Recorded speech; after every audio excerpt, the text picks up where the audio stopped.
आजच्या आराधनेला आपण प्रार्थनेने प्रारंभ करूया. आपण प्रार्थना करू. प्रेमळ आणि आमच्या महान दयाघना, आजच्या ह्या नोव्हेंबर 2020च्या दुसऱ्या रविवारी पुन्हा एकदा तू ही उत्कृष्ट संधी दिलेली आहेस, त्याबद्दल आम्ही तुझे उपकार मानतो. आणि परत एकदा तुझे आभार मानत आजच्या भक्तीला आम्ही प्रारंभ करत आहोत. मागच्या जवळपास 7 महिन्यापासून जी कृपा तू आम्हाला पुरवली, जी तू आम्हाला दिवसेंदिवस वाढत्या आलेखाने जी संधी देत आहेस, त्याबद्दल आम्ही तुझ्या नामाला धन्यवाद देतो. तुझं नाम किती थोर आहे आणि अडचणी आल्या तरी तुझ्या नामाचा जयघोष करण्यास तू आम्हाला पुढे पुढे नेत आहेस. लोकांना तुझं नाव सांगण्यास आम्हाला उत्तेजन देत आहेस, प्रेरित करत आहेस. उत्सुक प्रेक्षक वर्ग पूर्ण जगातून तुझं नाम ऐकत आहे.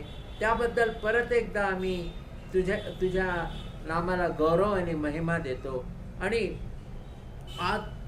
आजपर्यंतच्या ह्या 7 महिन्यात अनेक विषय जे तुझ्या पवित्र शास्त्रातून, बायबलमधून एकाहून एक उत्तम असे विषय आहेत, चरित्र आहेत. तुझी स्तुती करण्याची अनेक वचनाद्वारे तू आम्हाला संधी देत आहेस आणि त्याद्वारे तू आमचा उत्साह वाढत आहेस. लोकांची उत्सुकता तू वाढवत आहेस. त्याबद्दल आम्ही तुझ्या नामाला परत एकदा मनापासून तुझी स्तुती करतो, तुझी प्रशंसा करतो. आणि प्रशंसेस योग्य, स्तुतीस योग्य असा तू एकच परमेश्वर या भूतलावर आहे. त्याबद्दल तुझे उपकार मानतो बापा. आणि आजच्या या नोव्हेंबर 2020च्या दुसऱ्या रविवारी ख्रिस्त सुवार्थ मंदिर, क्राइस्ट गॉस्पल चर्च, नारायण चाळ, परभणी, मदन मोहन भक्तुल आणि आमचा जो आमची जी मंडळी आहे, आमचा जो श्रोतृ वर्ग आहे, ह्या आराधनेमध्ये भाग घेणारे लहान थोर आपल्या तू दिलेल्या संधीचा सदुपयोग करत आहेत. आणि आपली जी दानं तू त्यांना दिलेली आहेस, त्याद्वारे तुझं नाम विकसित करत आहेत. त्याला बढावा देत आहेत आणि आपल्या जीवनाची प्रगती ते करत आहेत. अशा सर्वांसाठी आम्ही तुझे आभार मानतो बापा. आणि आम्ही हेही तुझे आभार मानतो की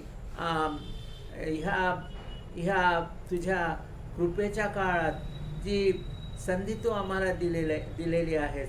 कारण एक दिवस तू येणार आहे आणि त्यावेळेस तू एक न्यायाधीश म्हणून येणार आहे.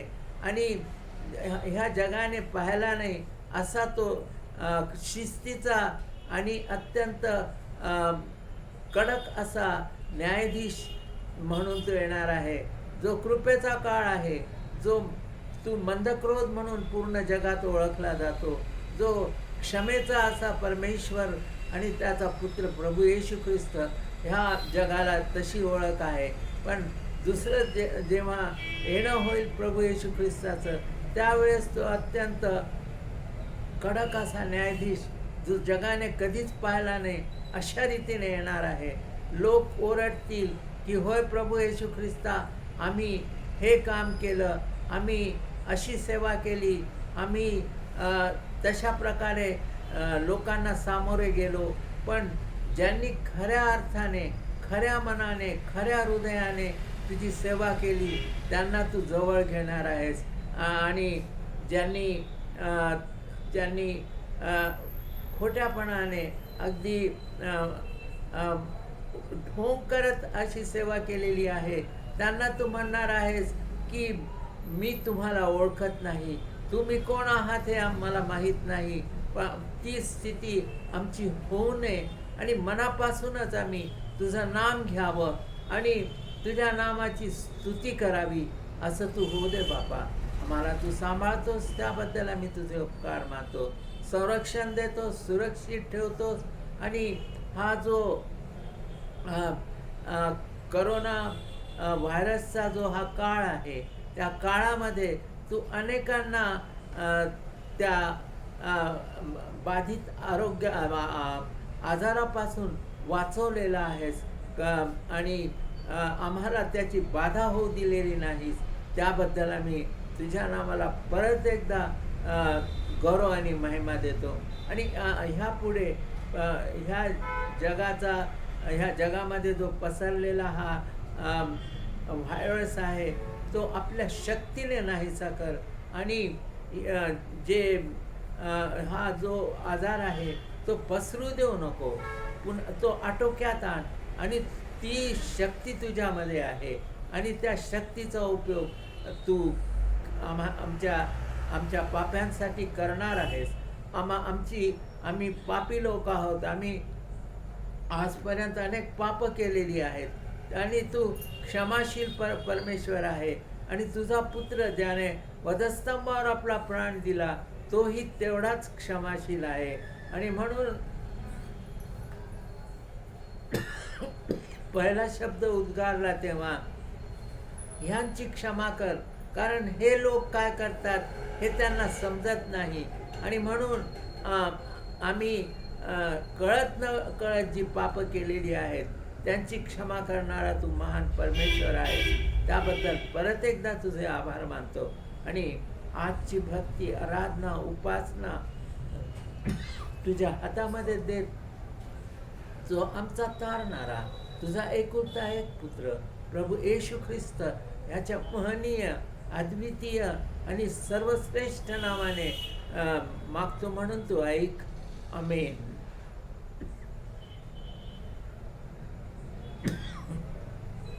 आज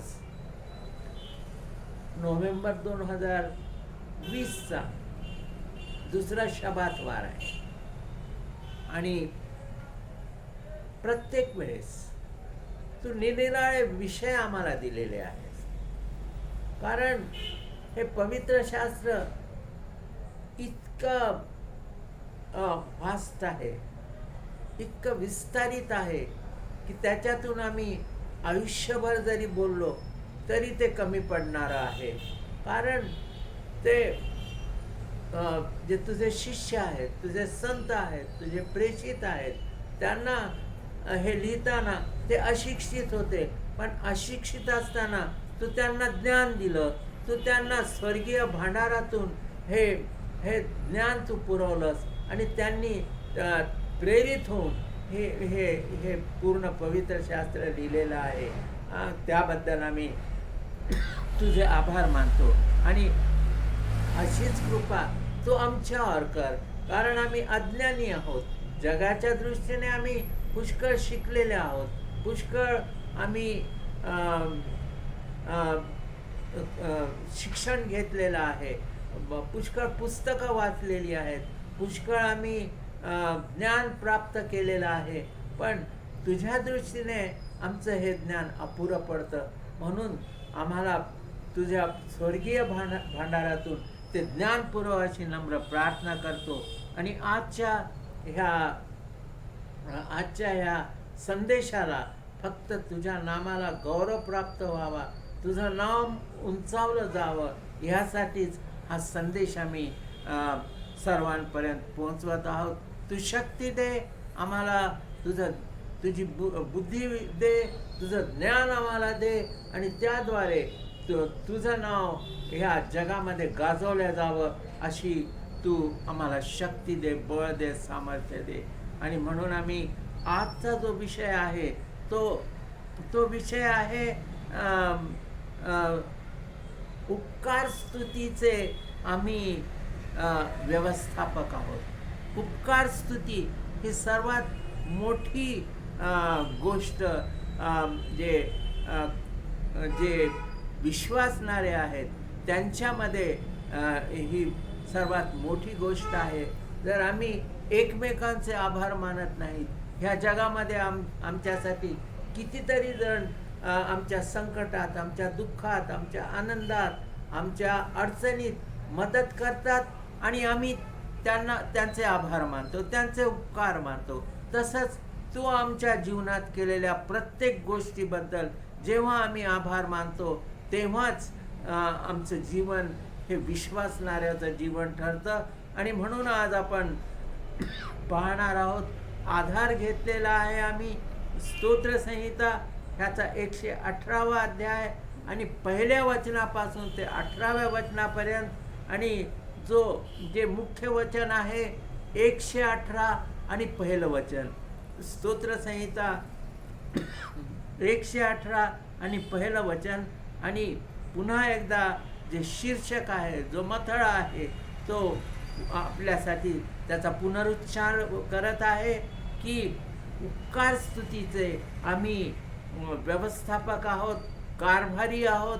कारभाऱ्याचं जे कर्तव्य असतं ते विश्वासणाऱ्याचं कर्तव्य आम्ही पार कसं पाडावं, त्याची जबाबदारी आम्ही कशी घ्यावी, लोकांना ती जबाबदारी कशी शिकवावी, ह्याविषयी तो आम्हाला ह्या स्तोत्रसंहितेच्या 118व्या अध्यायामधून 1 ते 18 ह्या वचनातून, आणि खरं म्हटलं तर हा संपूर्ण अध्याय उपकार स्तुतीच्या बाबतीतच सांगितलेला आहे. पण मुख्य वचनं आम्ही घेतलेली आहेत. 118वा अध्याय पहिल्या वचनापासून ते 18व्या वचनापर्यंत, आणि मुख्य जो आजच्या वचनाचा आधार आम्ही घेतलेला आहे तो स्तोत्रसंहिता 118 आणि पहिलं वचन. आणि एका देवाच्या सेवकाने म्हटलेलं आहे की जेव्हा आम्ही आभार मानतो, उपकार मानतो, आपल्या मित्रांचे उपकार मानतो, आपल्या नातेवाईकांचे उपकार मानतो, आपल्या चर्चचे उपकार मानतो, आपल्या मंडळीतील प्रत्येकाचे उपकार मानतो, ते असं आहे की ते वॅक्सिनसारखं आहे. ते जेव्हा आपल्याला बाधा होते आणि त्याच्यावर जेव्हा आपण एक कोणतं तरी इंजेक्शन घेतो आणि ते अँटीटॉक्सिक सारखं आहे, जिथे आणि जेव्हा आपल्याला जखम होते, जेव्हा पू होतो आणि तो पू थांबावा म्हणून आपण मलम लावतो, आपण इंजेक्शन घेतो, ज्याला इंग्रजीत म्हणतात अँटीसेप्टिक. आणि तसं आहे. आणि आपण हे आपण जगिक आपल्या आयुष्यात हे करत असतो. पण त्याचा प्रश्न एक आहे, जर आपण आध्यात्मिक बाबतीत हे करत नाहीत, उपकार मानत नाहीत, एकमेकांचे आभार मानत नाहीत, आध्यात्मिक बाबतीत आपण देवाचे आभार मानत नाहीत, तर आपल्या जीवनाचा उपयोग काय, असा प्रश्न त्याने टाकलेला आहे. आणि एक देवाचा जो सेवक आहे, एक तत्वज्ञानी होता, आणि तो तत्वज्ञानी तो रोमी होता. रोम शहराचा राहणारा होता, आणि त्याचं नाव लुशियस सेनेका होतं. आणि त्याने म्हटलं की ज्याला ह्याचा फायदा मिळतो, ज्याला ह्याचा लाभ मिळतो, की जेव्हा कोणी त्याच्या मदतीला धावून येतं, त्यावेळेस जर तुम्ही त्याचे आभार मानले, तर तुम्ही आपलं पहिलं कर्तव्य त्याच्या बाबतीत ते तुम्ही निभावता, आणि त्याच्याकडून तुमचा जो उपकार स्तुतीचा जो आधार आहे, तो पहिला आधार, तो आपल्या उपकार स्तुतीचा, त्याला आभार मानण्याचा, त्याला थँक्स मानण्याचा पहिला जो भाग आहे, तो तुम्ही निभावता. आणि इथे आपण आज आपण जो स्तोत्र करता आहे, दावीद राजाने हे स्तोत्र लिहिलेलं आहे. त्या 150 स्तोत्र त्याने स्तोत्रसंहितेत लिहिलेली आहेत. आणि इथे आपण हेच पाहतो की अ, अ, की तो म्हणतो की तुम्ही आपल्या जीवनात आपल्या देवाला आपल्या देवाचे आभार माना, आपल्या देवाचे उपकार माना. आणि याकोब जो संत याकोब होऊन गेला, त्याने आपल्या आपल्या आपल्या पुस्तकात म्हटलेलं आहे, आपल्या पत्रामध्ये म्हटलेलं आहे, याकोबाचं पत्र 1 अध्याय आणि 17वं वचन, की त्याने म्हटलेलं आहे की परमेश्वर हा सगळ्यात चांगल्या गोष्टींचा मालक आहे, चांगल्या गोष्टींचा तो वारस आहे. आणि तो वारसा त्याने आपल्याला दिलेला आहे.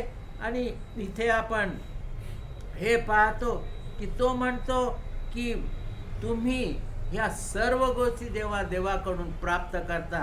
जेव्हा तुम्हाला तुमच्या जीवनात अनेक चांगल्या गोष्टी परमेश्वर देतो, जेव्हा तुमची ऐपत नसते, तेव्हा त्या गोष्टी तो तुम्हाला सहजपणे देतो, कारण तुम्ही देवाची भक्ती करता, देवाची उपासना करता. आणि दुसरी गोष्ट आपण इथे पाहतो ती जी आहे की 118वा अध्याय, स्तोत्रसंहिता 118वा अध्याय आणि 1 वचन, त्यात आपण हे पाहिलं की तुम्ही देवाची उपकार स्तुती करा. दुसरी गोष्ट ही आपण पाहत आहोत की कारण तो चांगला आहे, कारण तो चांगला आहे, चांगल्या गोष्टींनी विपुल तो आहे. आणि त्याचा जो आशीर्वाद आहे तो भरपूर रीतीने, विपुल रीतीने तुमच्या आणि माझ्या जीवनात मिळतो.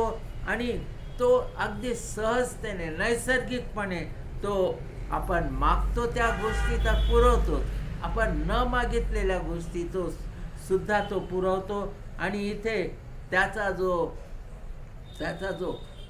त्याची जी कृपा आहे, विपुल अशी कृपा आहे, ती आपल्याला आपल्या जीवनात पुढे सरकवत असते, प्रगतीपथावर नेत असते, उन्नतीच्या शिखरावर आपण पोहोचतो. आणि त्याचप्रमाणे भरभराटीचा जो पर्वत आहे तो आपण सहजपणे ओलांडतो. आणि इथे तिसरी गोष्ट त्याने सांगितलेली आहे या स्तोत्रकर्त्याने, दाविदाने, की त्याची जी दया आहे ती विपुल अशी आहे, ती कधी न संपणारी आहे. आणि इथे आपण हेही पाहिलेलं आहे, 118 जो अध्याय आहे, मी आधी सांगितल्याप्रमाणे संपूर्ण अध्याय हा उपकार स्तुतीने भरलेला आहे.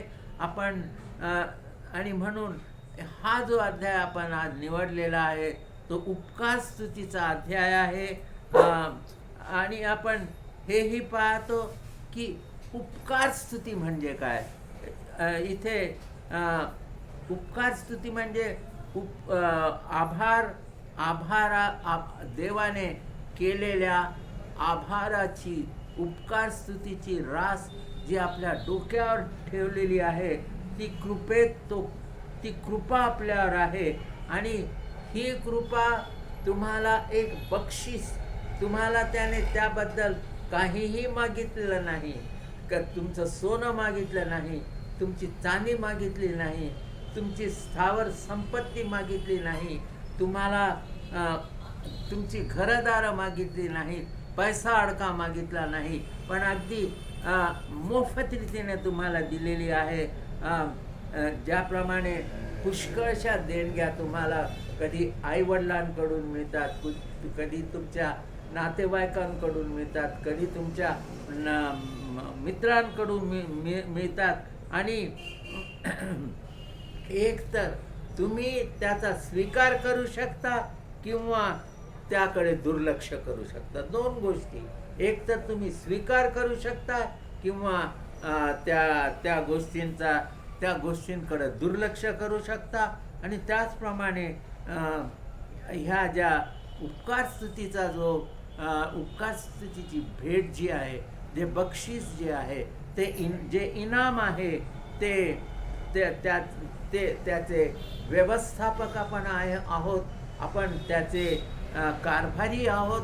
आणि म्हणून ह्या उपकार स्तुतीची जी देणगी आहे, जे दान आहे, जे बक्षीस आहे, जे इनाम आहे, त्याचा स्वीकार करणं आणि इतरांना त्याबद्दल उपकार स्तुतीचं हे हे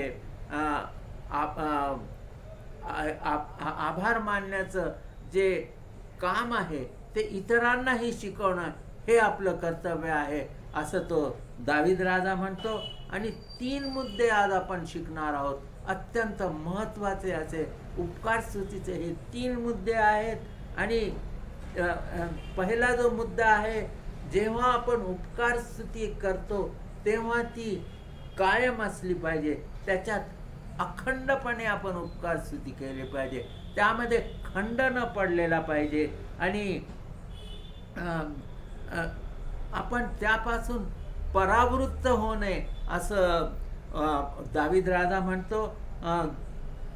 आपल्यावर कोणतीही वेळ असो, दुःखाची असो, सुखाची असो, आनंदाची असो, संकटाची असो, अडचणीची असो, प्रत्येक वेळेस आपण देवाची उपकार स्तुती केली पाहिजे. आणि जेव्हा आपण हे करतो तेव्हाच आपण देवाचे लेकरं म्हणवण्यास पात्र ठरतो. जेव्हा आपण प्रगतीपथावर असतो, उन्नतीच्या शिखरावर असतो, भरभराट आपली होत असते, तेव्हा आपण अगदी नैसर्गिकरित्या अत्यंत आनंदाने देवाचे आभार मानतो. आणि जेव्हा आपल्यावर संकट येतात, आपली दुर्दशा होते, आपल्याकडं पैसा नसतो, आपण गोंधळून जातो, आपण दारिद्र्याच्या उंबरठ्यावर उभे राहिलेलो असतो, कधी आपली चूक असताना ती दशा होते, किंवा कधी आपली चूक नसताना अशी दशा आपल्यावर ओढवते. पण ह्या काळातही तुम्ही उपकार स्तुती केली पाहिजे, असं दावीद राजाचं म्हणणं आहे. कारण दावीद राजाचं चरित्र आपण पाहत असताना हेच पाहिलं की एक मेंढपाळ होता, आपल्या वडिलांची मेंढरं आणि बकऱ्या तो राखणारा होता. पण एक जो मेंढपाळ होता, गरिबीत तो वाढलेला होता, 8 बहीण भाऊ त्याला होते, आणि ह्या सर्वांमध्ये तो धाकटा होता, सर्वांमध्ये तो लहान होता. पण देवाच्या आज्ञेत राहणारा, देवाच्या अगदी जवळ राहणारा, देवाची भक्ती करणारा विश्वास त्याचा होता. आणि आपण पाहतो की आज असं सांगण्यात येतं की तो त्याच्या इतका देखणा राजा ह्या भूतलावर झाला नाही.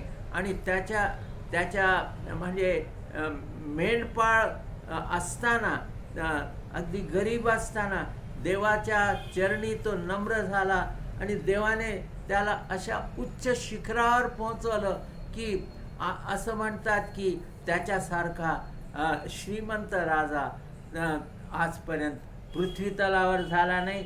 आणि म्हणून आपण हे पाहूया की तुम्ही गरीब असा किंवा श्रीमंत असा, जर तुम्ही नम्र असला तर देव तुमच्यावर भरभराटीचा वर्षाव करतो. आणि काही जण म्हणतील की जेव्हा आम्ही आनंदात असतो, जेव्हा आम्ही सुखी असतो, जेव्हा आम्हाला चांगले दिवस असतात, तेव्हा आम्ही उपकार स्तुती करू शकतो. पण जेव्हा आमची दुर्दशा होते, जेव्हा आम्ही गरिबीच्या खड्ड्यामध्ये ढकलल्या जातो, तेव्हा कशी आम्ही देवाची उपकार स्तुती करावी. पण आपण हेच पाहतो की जेव्हा आपण असं करू तेव्हाच आपल्या जीवनामध्ये आपण वाढत राहू, आध्यात्मिक जीवनामध्ये वाढत राहू, आपल्या ऐहिक जीवनामध्ये वाढत राहू, आपल्या जगिक जीवनामध्ये वाढत राहू. आणि असं केलं तर आपण देवाप्रमाणे होऊ, असं ह्या अध्यायामध्ये म्हटलेलं आहे. आणि इथे आपण पाहतो की जो जुना करार आहे त्याच्यात हबक्कूक नावाचा एक भविष्यवेता, तोही एक अत्यंत गरीब माणूस होता, पण देवाने त्याला उचललं कारण तो अत्यंत दारिद्र्य अवस्थेत असताना त्याने देवाचे आभार मानलेले आहेत आणि त्याने कसे आभार मानलेले आहेत ते आपण पाहूया. हबक्कुक, जुन्या करारात हबक्कुक ह्याचं पुस्तक आणि त्याचा 3रा अध्याय, हबक्कुक ह्याचा 3रा अध्याय आणि त्याचं 17 आणि 18 वचन आपण वाचणार आहोत. 17 आणि 18 वचन. अत्यंत हलाखीची परिस्थिती त्याची झाली होती, पण त्याने देवाचे आभार कसे मानले ते आपण पाहूया. परमेश्वर 17वं वचन, हबक्कुक ह्याचा 3रा अध्याय 17 आणि 18 वचन. परमेश्वर तुझा देव सहाय्य करणाऱ्या वीरासारखा तुझ्या ठाई आहे. तो तुझविषयी आनंदोत्सव करील, त्याचे प्रेम स्थिर राहील, तुझविषयी त्याला उल्हास वाटून तो गाईल.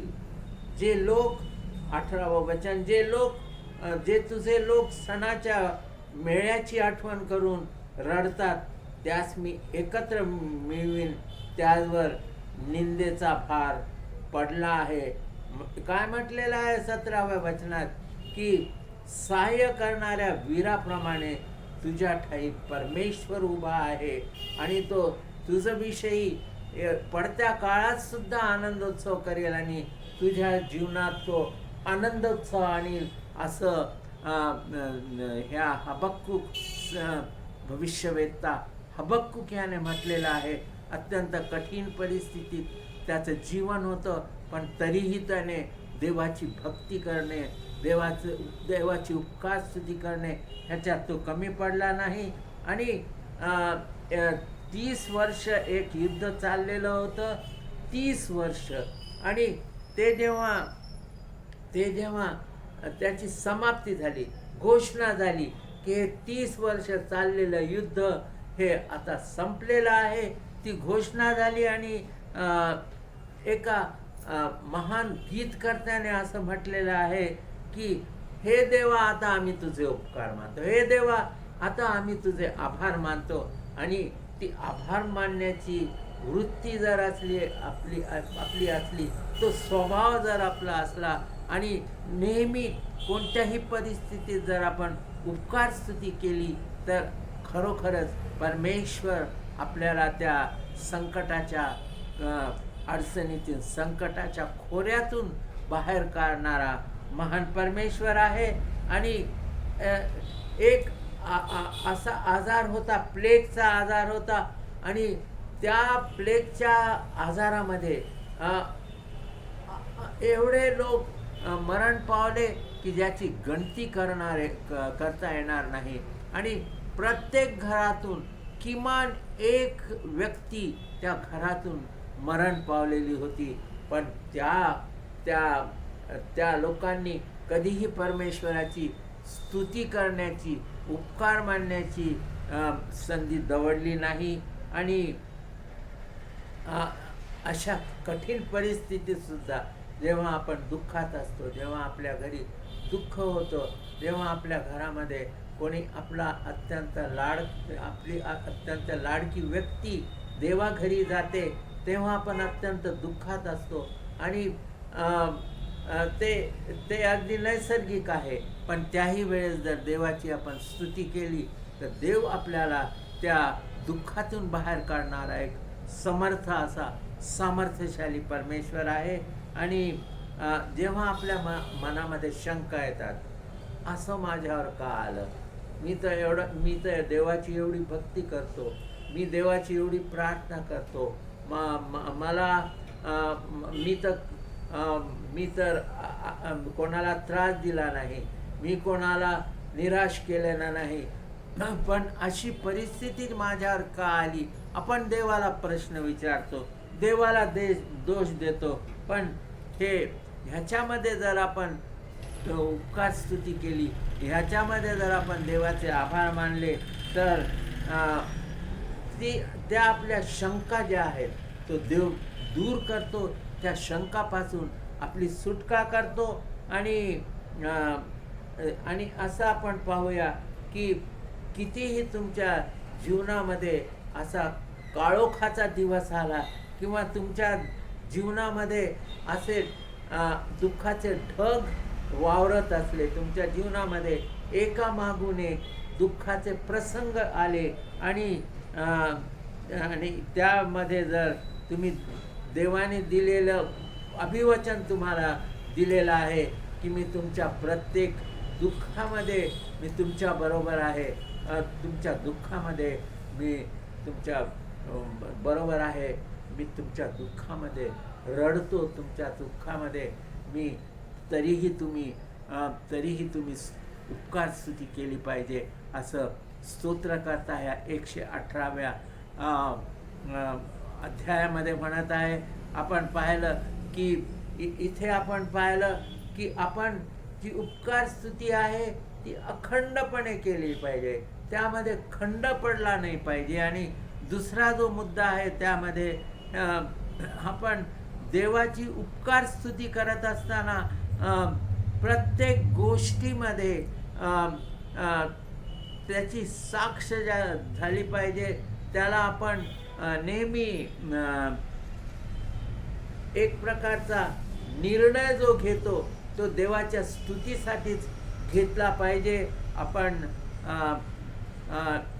पावलाचं उदाहरण तुम्हाला माहिती आहे की देवाचा द्वेष्टा, लोकांचा छळ करणारा, देवाचे जे भक्त आहेत त्यांचा छळ करणारा असा तो होता. आणि त्याने फिलिप्पीकरास त्याने 13 पत्र लिहिलेली आहेत नव्या करारात आणि 13 मंडळातून त्याने काम केलेलं आहे. जेव्हा त्याचं जीवन पालटलं, प्रभू येशू ख्रिस्ताने त्याला दर्शन दिलं, दमास्कसच्या रस्त्यावर तो असताना देवाने त्याला दर्शन दिलं. आणि इथे आपण पाहतो की फिलिप्पीकरास पत्र 3रा अध्याय आणि 13व्या वचनामध्ये तो लिहितो की ज्या मागच्या गोष्टी आहेत, ज्या भूतकाळाच्या गोष्टी आहेत त्या मी विसरलेलो आहे. पण ह्याचा अर्थ असा नाही आहे की तो म्हणतो की मी ज्या गोष्टी विसरावयाच्या नाहीत त्या मी विसरलेलो नाही. मी दमास्कसच्या रस्त्यावर असताना मी देवाच्या भक्तांचा, ख्रिस्ती लोकांचा छळ